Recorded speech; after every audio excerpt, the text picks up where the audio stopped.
Hello.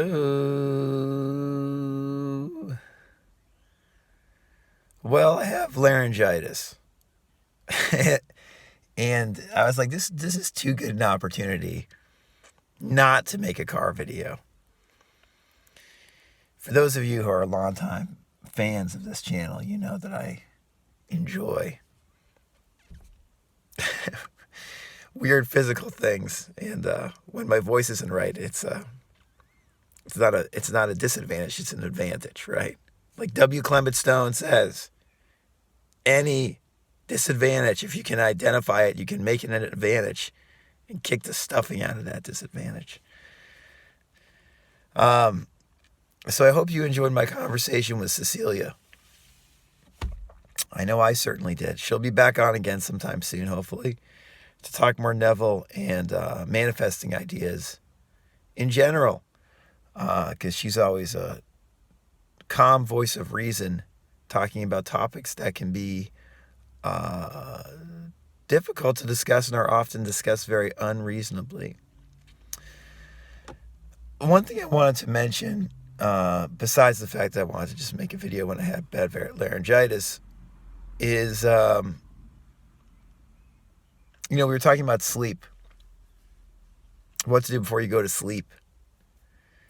And I really want to just emphasize the point that I made, that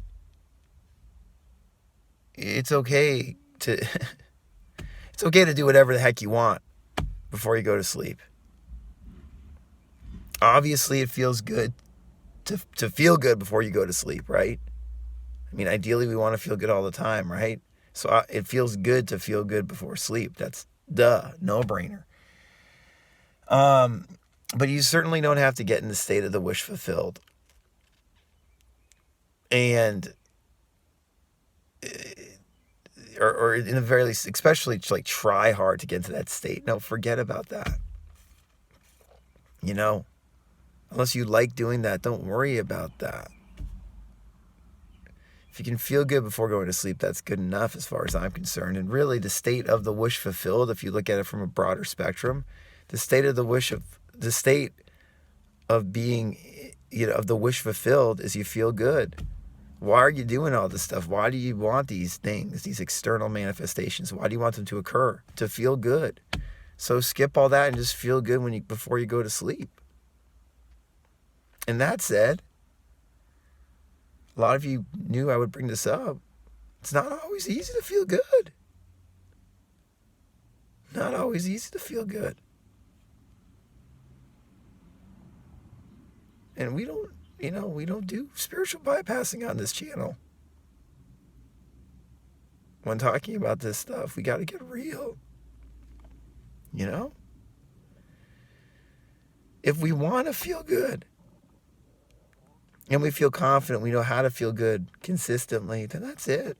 Just do that. Do whatever makes you feel good. That goes without saying. That should be freaking obvious. But the problem is sometimes we do not feel good. And so much of this practice about manifesting better things in our life is about just working through difficult feelings. We talk about this all the time. I just created a new playlist where a playlist of like videos I did at the end of last year, basically, where I just talked about, instead of pushing away those quote unquote bad feelings, instead of pushing those feelings away, embracing them, and the power of doing that. The power of embracing the anxiety, the fear, the terror that might sometimes arise, instead of running from them and be like, oh no, I'm not in the fulfilled state. I'm not in the right state. In my opinion, we're going to have to look at those feelings sooner or later.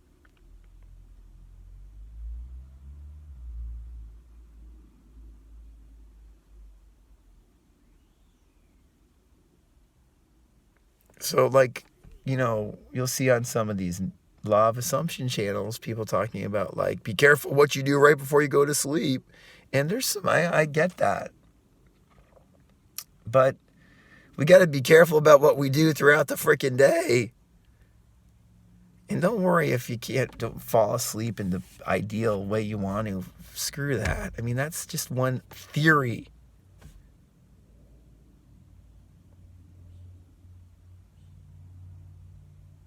I was telling Cecilia, I think this is just, we were just texting about this. I don't think this was mentioned in the chat. Forgive me if it was mentioned in the chat that we recorded, but I was talking about how like a lot of successful like entrepreneurs and, you know, like type A people, they work hard throughout the day. They're very focused on what they want. They're imagining about what they want to happen, right? And they go to bed exhausted and scared and thinking about possibilities of it not happening. Night after night. And guess what? They still manifest what they want, even though they go to bed in that state of basically anxiety.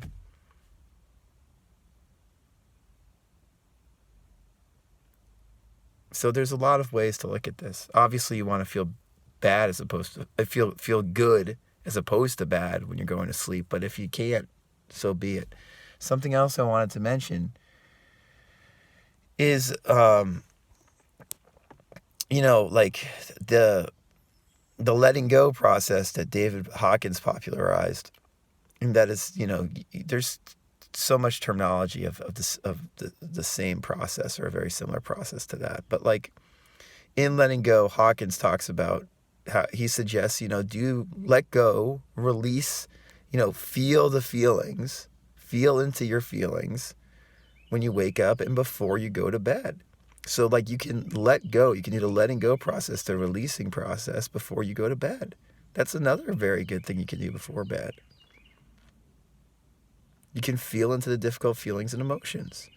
And I'm going to link above to a video that Quasi Joe here, the popular YouTuber, did, I think last year. Great video talking about the law of assumption and Neville's stuff and letting go. And the similarities, not the differences, but the similarities between the law of assumption, the wish fulfilled, and letting go. And in that video, which I really suggest you watch, he says letting go is really a key part of the manifesting process for him and for a lot of people he's worked with. And I totally can see why that is.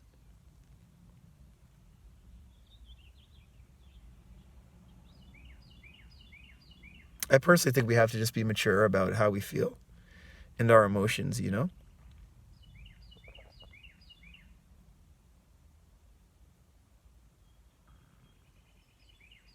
if we do that, I think that will, especially long term, feel better and better. And I also think that we'll manifest better things externally in our lives.